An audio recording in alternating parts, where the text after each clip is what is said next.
चौधरी अभय सिंह चौटाला, उन्होंने अपना रिजाइन दिया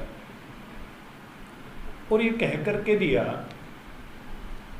कि जब तक कानून वापस नहीं होंगे मैं विधानसभा में नहीं जाऊंगा, और अपना रिजाइन देता।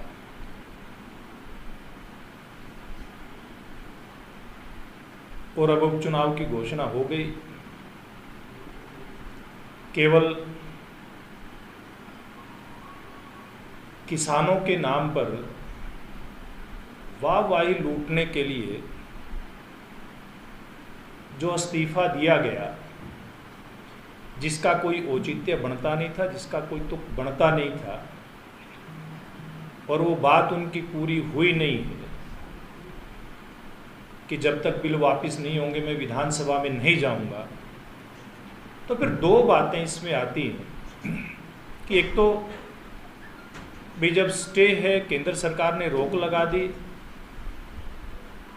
फिर भी आप इस प्रकार का पॉलिटिकल ड्रामा करते हैं रिजाइन देने का। रिजाइन दे दिया, जब वापसी भी नहीं हुई बिल की, फिर जब उपचुनाव की नौबत आई, फिर आकर के आप दोबारा से चुनाव में किस मुंह से वोट मांगने का काम करेंगे।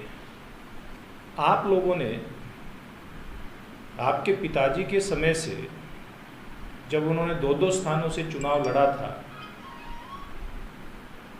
एलनाबाद को इस्तीफा देकर के बाई इलेक्शन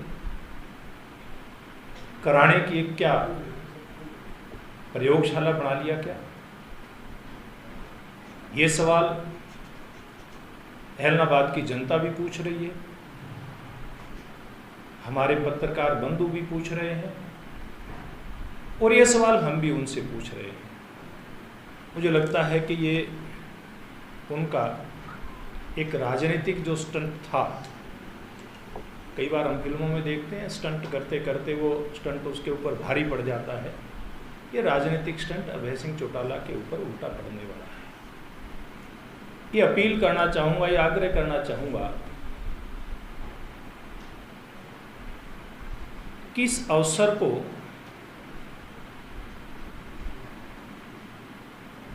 वो एक जो ये मौका आया है, अवसर आया है, इसको आज से जाने ना दें, क्योंकि अभी हमारी सरकार के 3 साल पड़े हैं और एलनाबाद की जनता राजनीतिक रूप से जागरूक है। तो मुझे लगता है कि वो अवश्य ही हमारे गठबंधन के प्रत्याशी भाई गोविंद कांडा जी के पक्ष में मतदान करेगी।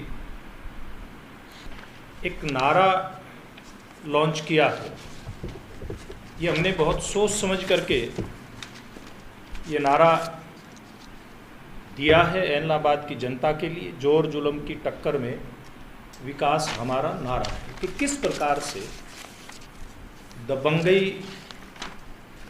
ये राजनेता चुन करके इस क्षेत्र के अंदर करते रहे,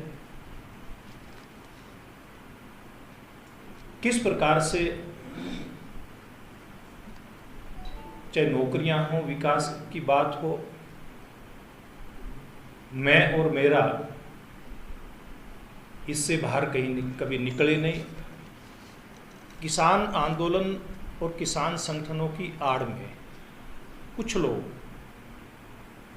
खास करके 2 राजनीतिक जो दल हैं, विशेष दल हैं, उनके कार्यकर्ता, उनकी फोटोएं भी हमने जारी की हैं और चुनाव आयोग को उनकी शिकायत भी की है। वो हमारे प्रचार में बाधा डालने का प्रयास